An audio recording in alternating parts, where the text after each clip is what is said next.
O encontro do presidente Jair Bolsonaro com o presidente dos Estados Unidos, Donald Trump, em Washington, foi destaque esta semana da cobertura política. O que significou essa visita do ponto de vista político e comercial? E qual o saldo para a diplomacia brasileira? Entre as pautas da visita, a crise na Venezuela, o estreitamento de relações comerciais e militares e um acordo militar envolvendo a base de Alcântara, no Maranhão. Conversa comigo o cientista político Oswaldo Deon, professor de Relações Internacionais do IBMEC e da UNA. Muito bem-vindo, professor. Obrigado pelo convite, Vivian. Deon, vamos começar pela crise na Venezuela e a conversa que nós não ouvimos, mas que nós sabemos que ocorreu entre o presidente Donald Trump e o presidente Jair Bolsonaro. O presidente Donald Trump teria dito repetido, não é, que as cartas estão dadas, que as possibilidades estão na mesa, né, a expressão que ele usa, numa referência à possibilidade até de uma intervenção. Jair Bolsonaro tergiversou, não disse nem que sim, nem que não, pelo menos publicamente. Qual é a sua impressão do que saiu dessa conversa e de um real risco para uma intervenção na Venezuela? Vivian, eu creio que há uma hesitação ainda por parte do governo americano numa intervenção mais ampla na Venezuela em função dos prováveis desdobramentos para toda a região da América do Sul. Os militares brasileiros, não sem razão, têm apresentado ao governo americano as possíveis mudanças que podem acontecer, seja lá o êxodo que pode acontecer, a saída de milhões de venezuelanos para outros países da região, com mais destaque para a Colômbia, para o Brasil e para o Equador. É uma desordem, uma desorganização social muito grande também na Venezuela, o que pode gerar não só muitas dificuldades para qualquer regime que vá se instalar na Venezuela pós-Maduro, como também para todos os estados da região. Por isso, é momento de contemporizar. Eu creio que há muitas divergências também no governo brasileiro. Os militares, em especial o vice-presidente Mourão, já deixou claro de que não há disposição alguma para uma intervenção com o Brasil sendo utilizado como uma espécie de estado proxy. A guerra é americana, mas o Brasil é que se colocaria à frente.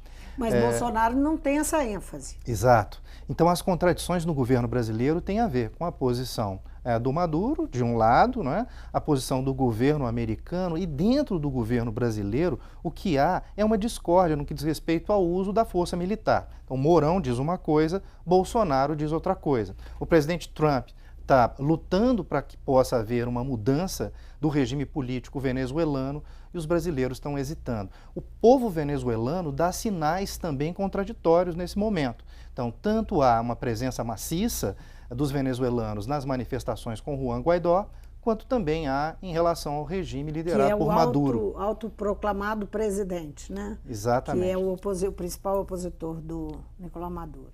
Uhum. Agora, o que denota no comportamento do Trump essa hesitação? Isso aqui não ficou claro para mim.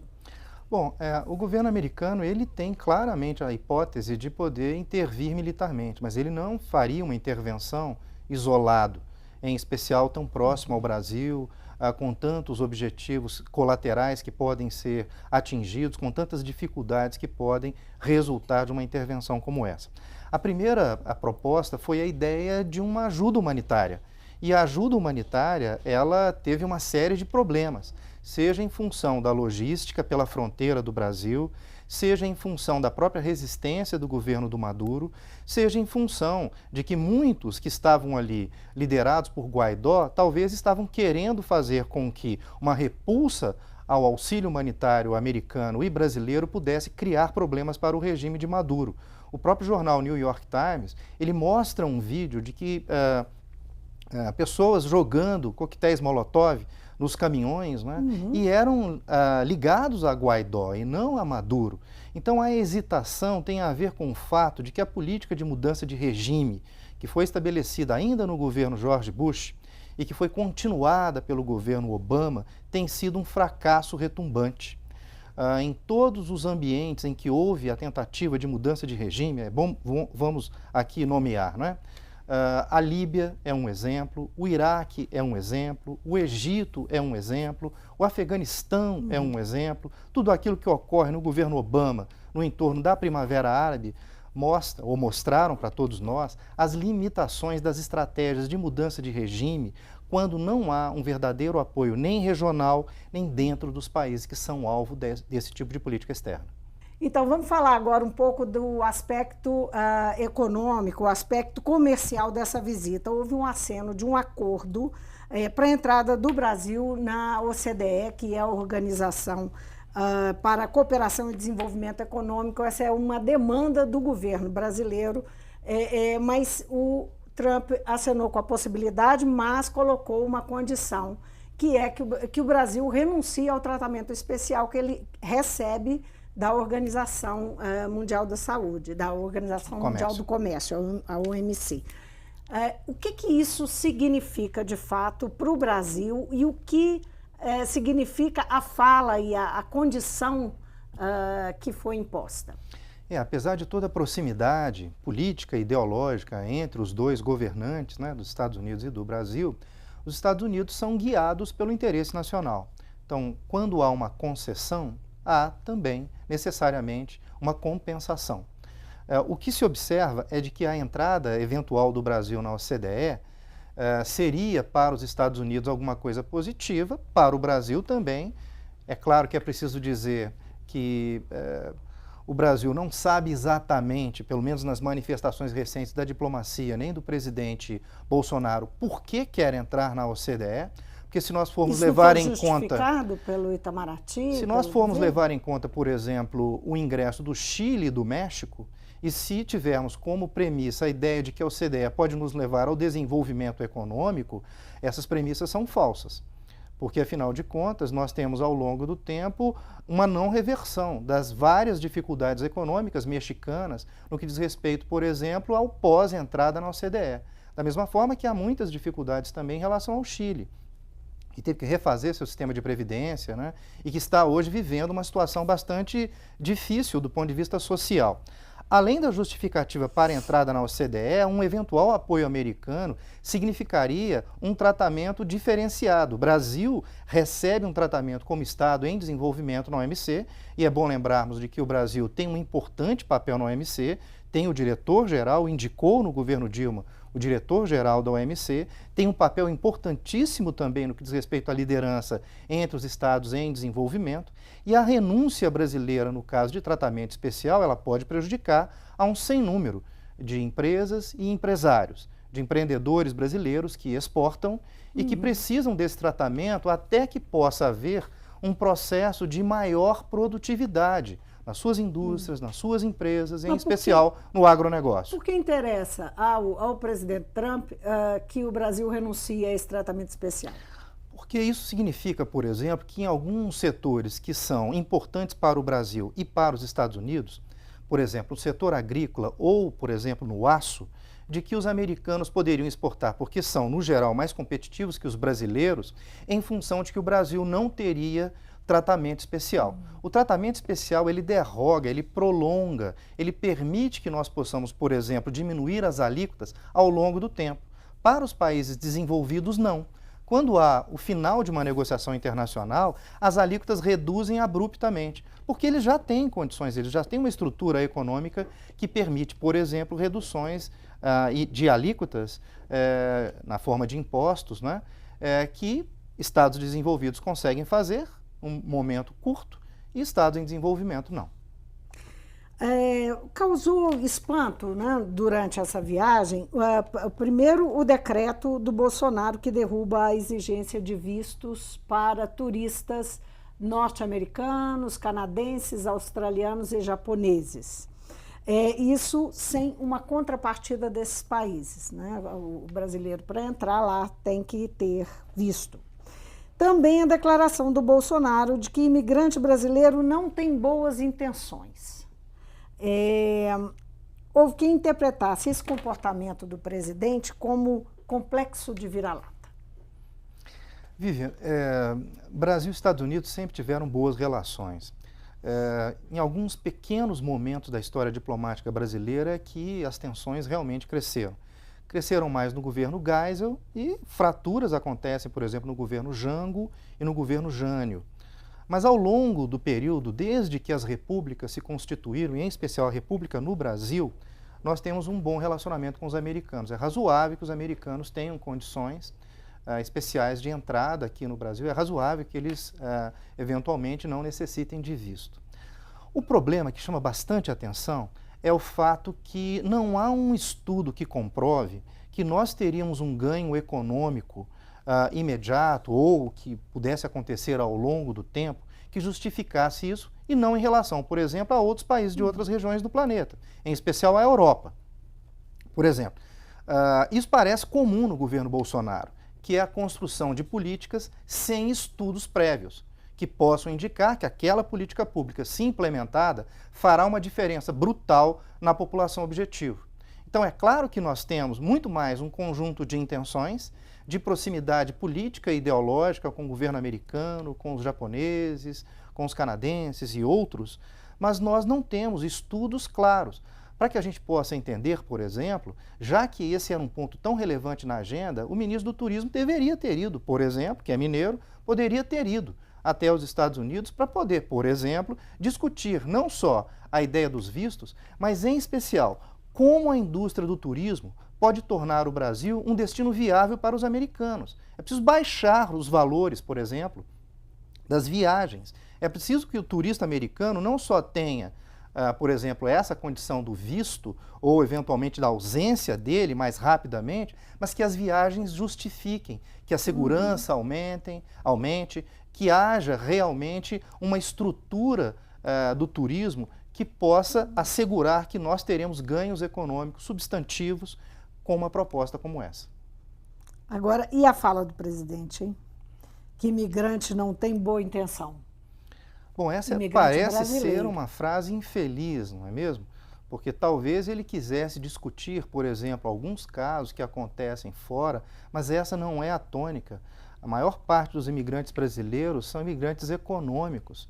Saíram daqui para trabalhar, para conseguir construir suas vidas em outros países em função das dificuldades econômicas que nós passamos há muito tempo. Nos anos 80 foi assim, nos anos 90 e agora também estamos vivendo uma situação semelhante. Ao contrário do que se imagina, quando nós temos, por exemplo, uma população que sai de um estado e vai para outro, no geral eles trabalham muito, porque são muito visados. E para poder fugir do preconceito, aparentemente eles têm que se desdobrar, eles têm que fazer mais do que aqueles que são nacionais fazem nos países de destino. Agora, o acordo que prevê que os Estados Unidos vão poder usar a base de Alcântara, esse realmente é um acordo assinado lá, na verdade, é objeto de discussão há 20 anos, não é? E tem que ser referendado pelo Congresso Nacional. Qual que é a sua opinião sobre esse acordo e o que significa isso? Depois de 20 anos, quer dizer, em 20 anos nós tivemos aí pelo menos os governos petistas e tucanos, não é? E agora temos um governo que assina esse acordo num primeiro contato, logo no início do governo. O que isso significa? Sempre a questão que é associada a esse caso tem a ver com as questões de soberania. Mas é bom que a gente possa se lembrar que, por exemplo, na Copa do Mundo, nós fizemos inúmeras concessões de vistos mais rápidos, de ausência de checagem de material que vinha de outros países aqui para o Brasil, no que diz respeito às inúmeras delegações que vinham e que temporariamente tiveram condições especialíssimas, né, para que pudesse haver transporte de pessoas e transporte de equipamentos e materiais. Eu acho que a proposta não é uma proposta ruim, pode ser uma boa proposta.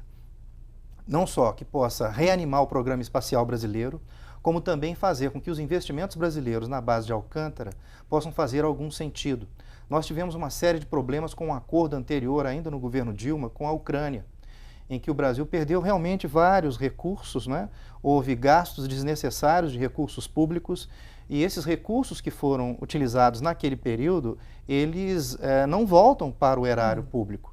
E é preciso fazer com que o Brasil dê saltos tecnológicos. É importante também que possa haver não apenas o aluguel da base, parece que esse é o centro do acordo, mas também que possa haver algum tipo de apoio para que o programa brasileiro ressurja, para que nós possamos lançar os nossos próprios satélites.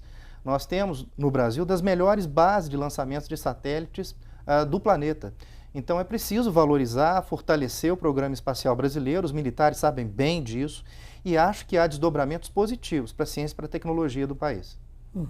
Agora, a viagem, ela também houve um acordo de troca de informação e uma visita inusitada do presidente da República à CIA, a Agência de Inteligência Norte-Americana. Como é que você viu esses episódios? Isso ocupou aí o noticiário muito, apesar da gente não saber exatamente o conteúdo da visita, mas chamou a atenção. Sem o general Heleno, apenas com o Sérgio Moro, pelo que foi dito, na cobertura que foi feita pelos organismos de imprensa, de que ele esteve com o Sérgio Moro e também com seu filho na sede da CIA. A CIA é a agência de inteligência dos Estados Unidos. A CIA tem uma série de críticos dentro e fora dos Estados Unidos, mas é talvez a maior e mais importante agência de inteligência do planeta. O Brasil tem uma agência de inteligência, a Agência Brasileira de Inteligência, a ABIN. Ela é coordenada não pela área da Justiça, mas pelo Gabinete de Segurança Institucional. Se um acordo entre Brasil e Estados Unidos tivesse que ser feito, os atores deveriam ser outros. É incomum a visita de um presidente da República a uma central de inteligência, até porque pairam muitas dúvidas acerca dos métodos que a CIA utiliza e que essa diretora atual da CIA utilizou ao longo do tempo, em especial no Afeganistão, no que diz respeito às muitas críticas que aparecem nos Estados Unidos em relação aos métodos de tortura que foram utilizados no Oriente Médio, na Ásia, e que gerou muitos debates, tem gerado muitos problemas no que diz respeito à conduta da Central de Inteligência dos Estados Unidos. Então, creio que do ponto de vista político não foi exatamente algo importante para o presidente Bolsonaro. Eu acredito que se ele tivesse deixado o general Heleno e o Sérgio Moro visitarem, talvez fosse uma medida mais acertada. Teria causado menos estranhamento. Exato. Aparentemente, ele deve ter aí uma espécie de ter a CIA em alta conta, ou eventualmente ter algum tipo de projeto que nós não sabemos exatamente o que está sendo desenhado dentro do governo Bolsonaro. E o Itamaraty, como é que sai dessa visita? Houve um bochicho danado por causa do protagonismo do Eduardo Bolsonaro, filho do Bolsonaro. Ele participou do encontro com o presidente Donald Trump e o Ernesto Araújo, que é o chanceler brasileiro, não estava presente. Houve uma justificativa de que o americano também não estava, mas enfim, houve um mal-estar. Como é que o Itamaraty é afetado por isso? O quanto isso impacta, inclusive, sobre o Ernesto Araújo também, o chanceler Ernesto Araújo. O Itamaraty e o MEC talvez sejam os espaços mais ideologizados do governo Bolsonaro. Há uma ampla disputa interna no governo, tendo em vista as relações do Itamaraty com o filósofo Olavo de Carvalho, que é radicado nos Estados Unidos e que tem um importante papel, seja na indicação de várias pessoas para o governo federal, seja também no que diz respeito a ideias que são debatidas internamente no governo. Eu não sei exatamente se o Eduardo Bolsonaro, que se tornou presidente da Comissão de Relações Exteriores da Câmara, se ele foi em missão da própria Câmara Federal. Aparentemente não. E isso gerou muitas dificuldades em relação ao chanceler Ernesto Araújo, porque naquele momento da reunião mais íntima entre o presidente Bolsonaro e o presidente Trump, que frequentemente acontece a portas fechadas, e depois ali uma entrevista, a explicação daquilo que teria havido na reunião, ele estava presente. O Eduardo Bolsonaro é um desses que não tem cargos no governo federal, mas que tem um importante papel no governo Bolsonaro. Muitos já falam, como o ex-presidente Fernando Henrique Cardoso, que é algo parecido, uma espécie de mimetismo daquilo que acontece também nos Estados Unidos. Lá, a família do Trump tem um importante papel no governo federal. E aqui, aparentemente, nós estamos fazendo o mesmo. É quase como se fosse um plágio. Nós estamos plagiando aquilo que já acontece no governo dos Estados Unidos. Lá, o genro do presidente Trump tem um importantíssimo papel, ele negocia em nome do governo americano. E aqui, nós temos o Eduardo Bolsonaro e também o Carlos Bolsonaro, assim por dizer, Flávio Bolsonaro, que tem um importante papel na condução de vários assuntos. O outro filho do presidente, Carlos Bolsonaro, parece que esteve em Brasília durante o período em que o seu pai esteve fora na viagem aos Estados Unidos, atendendo políticos, conversando, ouvindo pessoas, discutindo coisas relacionadas ao governo federal. Eu creio que o Eduardo Bolsonaro teve, com essa viagem, um importante papel. Ele sai mais que prestigiado por meio dessa viagem, da mesma forma que eu acredito também que o presidente Bolsonaro também, não é? Pela relação que construiu com o presidente Trump. Trump o tratou de uma forma que a gente não se lembra em relação aos outros líderes políticos globais que ele recebeu. Não foi assim com Sarkozy, não foi assim com Angela Merkel, não tem sido assim com vários líderes asiáticos, mas com o presidente Bolsonaro a relação foi de muita amizade, foi uma relação realmente, parece que de proximidade, não é? De aliança ideológica e política, mas o chanceler Araújo, Ernesto Araújo, teve muitos problemas. Ele sai chamuscado, não é? Em função do protagonismo do Eduardo Bolsonaro. Só para a gente fechar isso, certamente para o presidente é prestigioso, enfim, para o governo dele, mas o quanto essas novas relações, essas novas diretrizes da política externa brasileira podem ser boas para o Brasil. Qual que é a sua visão do caminho que o Brasil está tomando? E eu queria fazer só uma consideração, que essa semana saiu uma pesquisa Ibope mostrando que o presidente Bolsonaro teve uma perda de prestígio grande, de aprovação. Ele perdeu 15 pontos em 2 meses. Então, como é que isso poderia influenciar no cacife do governo para mudar a rota, né, que vem sendo trilhada na política externa brasileira? Nós tivemos um período que não foi muito longo, um período de aliança com os Estados Unidos quando da Primeira República do Brasil.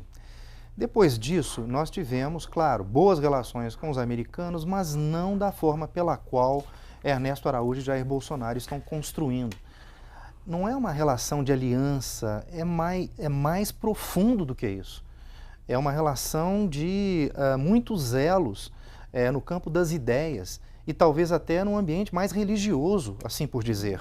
Porque aquilo que o chanceler Ernesto Araújo tem falado, os discursos que ele tem feito, remete a uma aliança quase que cristã, uma aliança que pudesse significar muito mais do que a política externa, uma aliança de valores, uma aliança que, em tese, uniria os conservadores com aqueles que têm mais pruridos religiosos, né, como base da formulação de política externa. O que eu quero dizer com isso é de que, ao longo da história, nós tivemos muito mais o pragmatismo, muito mais a busca por autonomia como essência da política externa brasileira. O que nós estamos vendo é um pinote, uma virada, uma alternativa completamente diferente da média que nós tivemos no passado. É claro que isso deixa os atores internacionais numa situação muito difícil, porque é muito fora do comum explicar como o Brasil, que é tão relevante do ponto de vista da América do Sul, da América Latina e do planeta, como é que ele constrói a política externa formulada a partir de ideologias ou de alinhamentos religiosos.